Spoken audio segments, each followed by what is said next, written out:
7 signs your thyroid is slow, and most doctors miss this. Number 1, the outer third of the eyebrows are disappearing. The thyroid hormones literally power the follicles of your hair. And one of the first places you're going to notice the hair loss is right on the outer part right here. Let's get to number 2, high cholesterol. Think about how many people have high cholesterol and they're immediately put on medication without realizing it could be a thyroid issue. And if you have a thyroid problem, everything runs slowly. Many people find when they fix the thyroid, their cholesterol goes back to normal. All right, next one is you wake up with your face puffy. It's a thyroid issue that's trapping water within the proteins underneath the skin. Now, the next 2 signs are the ones that doctors never connect to the thyroid. Number 4, carpal tunnel syndrome. Your body becomes more swollen and it holds fluid in different tissues. Well, it's going to hold more fluid in the tissues around the medial nerve on your wrist. And that's going to cause carpal tunnel syndrome, a classic hypothyroid symptom. And just so you know, I'm going to show you what I would recommend to correct a slow thyroid. Okay, I'm getting there, but let me just cover the rest of these. Number 5, depression or anxiety. The thyroid hormones have everything to do with controlling energy production inside your brain cells. And so when the thyroid is slow, the person tends to be more depressed or they have anxiety. Over 50% of people with a slow thyroid develop depression as their primary symptom. And so you could take all the antidepressants in the world, it doesn't correct it because it's treating the wrong thing. You are a fish living in an environment that's very toxic. Welcome to planet Earth, where everything around us is engineered for dependency or addiction. From the screens that we watch to the food that we eat, I developed a program that works in the exact opposite. It focuses in on your environment, the water in the tank, not the fish. Because if we can change your environment and make the good habits easier and the bad habits more difficult, then you don't have to rely on willpower or discipline, because focusing in on the environment first allows you to focus on the real problem. Click the link down below, take the quiz, and find out the key changes in the exact environment to make a huge difference in your health. All right, number 6 is headaches or migraines. A slow thyroid really can lock up your muscles, especially in the back part of the neck, which then create tension headaches and even migraines. And number 7 is cold. I want to talk about the temperature test that you can easily do in the morning to rule out a slow thyroid. When I was in practice, I had this patient come in. She was about 42 years old. She had high cholesterol, carpal tunnel syndrome. She was on antidepressants for 2 years. And the big clue was she was not only freezing all the time, but she kept gaining weight no matter what she did. She suspected the thyroid, so she went to the doctor. The doctor tested the thyroid. He said it was normal, so it must be something else. So gave her another prescription. She didn't take it. What I did is I did something that many doctors are not really aware of. I had her check her temperature, not in her mouth, but actually in her armpit every morning for 3 days. And so she came back, she showed me her temperature, and I averaged it out. It was 96.4 degrees. Now, a normal temperature should be 98.6. Hers was 96.4. So you just need a thermometer. They're like $3. And you want to hold this thermometer underneath your armpit for 10 minutes, okay? Each test that you do. And if your temperature is below 97.8 Fahrenheit or below 36.6 degrees Celsius, suspect a slow thyroid. One of the biggest ways they diagnose your thyroid is with this hormone right here called the thyroid stimulating hormone. It's measuring what the pituitary is telling the thyroid to do. So you could think about the thyroid stimulating hormone as kind of a thermostat on the wall, but the actual furnace in the basement is the thyroid that is controlling the temperature.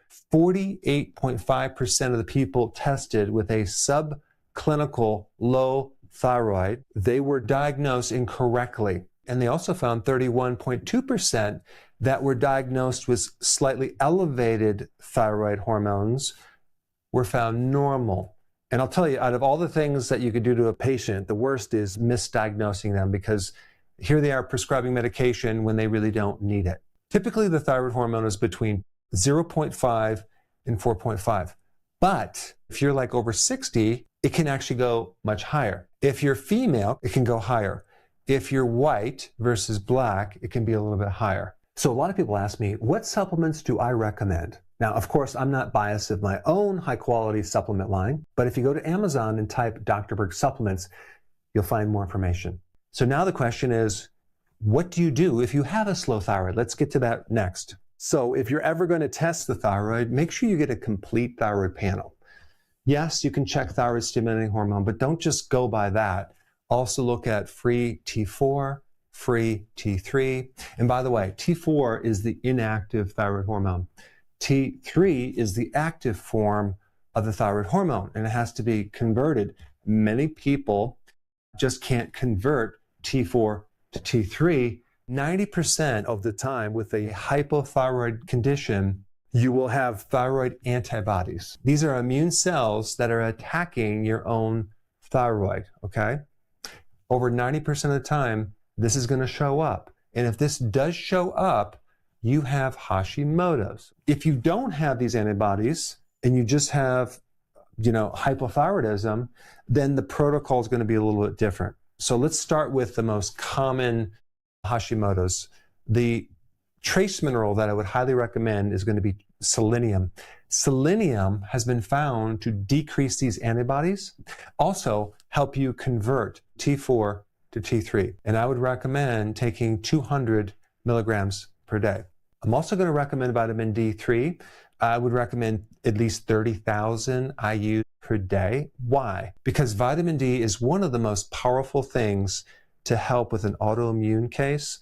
The protocol I recommend is from Dr. Coimbra. He uses high doses of vitamin D3. There are certain doctors that you can work with within the US or even outside the US that can help you monitor this, and I will put some information down below. Of course, also, when you take vitamin D, you might want to take the cofactors as well, and that would be zinc, K2, and magnesium. That's a side note, but this can really drop down the inflammation in the thyroid, because with that immune reaction, you're going to just get a lot of inflammation.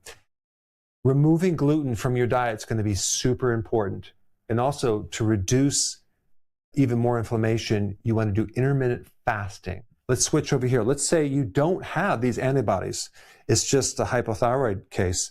Well, then you definitely need selenium as well, because selenium helps in the conversion process. It does a lot more than just reducing the antibodies, okay? Also iodine, but don't take too much iodine because that can aggravate it. So you really want to make sure you do an iodine test, because sometimes people don't even need iodine for a hypothyroid. It's not always the reason why the thyroid is becoming sluggish. Zinc is super important in getting the thyroid to work normally. This is a trace mineral. Magnesium is a cofactor to help the thyroid as well. And then also, this liver needs to be healthy for T4 to convert to T3, the active form. And sometimes when people have their gallbladder removed, that creates a bile deficiency, and now they also cannot convert this that well. So taking bile salts at the end of the meal can greatly help this conversion process. So in other words, there's a couple different pieces of this puzzle that you might need to address. Here's another piece. If you're going through a lot of stress, that can cause the thyroid to be lower. Estrogen can inhibit the thyroid function. Hormone replacement therapy, birth control pills, consuming a lot of soy products. Also, if your insulin is too high because you're eating too many carbs, that can inhibit the thyroid, so you want to cut that down as well. Anyway, I wanted to do this quick video to give you the basics on these key factors to identify if you have a thyroid problem. If you want more details on the thyroid, I created an even more in-depth video right here. Check it out.